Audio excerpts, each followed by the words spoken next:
The exclusive analysis event-driven risk maps are one of our leading geospatial forecasting tools as part of the Foresight suite. They're driven by over 100,000 events that we've captured over the last decade. We're picking up war, civil unrest and terrorism events, so the full spectrum of violent risks.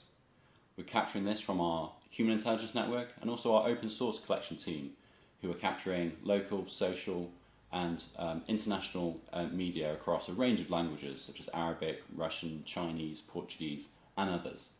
What's really exciting about these maps and what makes them a little bit different from a lot of risk maps out there is that they're not just backward looking. We're not just capturing the events, bombings, kidnappings, shootings that have happened, but the threats and the forecasts of what is going to happen in the future. So there's a real predictive utility for trying to understand how risk will develop over the next months and years.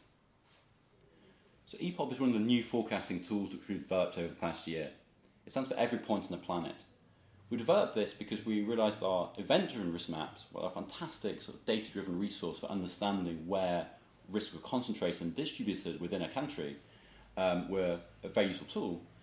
They didn't include all the information and all the intelligence inputs that our analysts were creating and talking about on a day-to-day basis.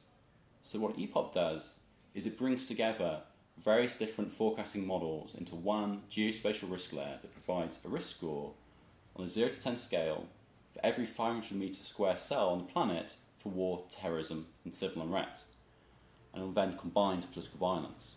So this gives a unique level of granular insight into risks around the world and opens up some really fantastic opportunities for new types of risk analysis, metrics, comparison and management.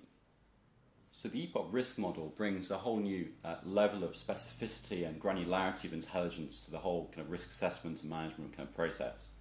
We're really moving beyond country risk assessment here. We understand that clients' operations, projects, assets, cargo routes and facilities are in specific locations and there's very, very specific risk to them. Using EPOB allows you to very, very easily, incredibly quantify the risk to those assets and also compare them globally. So for the first time you can start to import an entire portfolio of exposures, of assets, of routes, and compare and contrast risk across that entire portfolio. One of the really, really useful things about our tool is that because it's backed up by a huge stack of supporting intelligence, both qualitative and quantitative, the client can always understand what is driving the risk score at any location.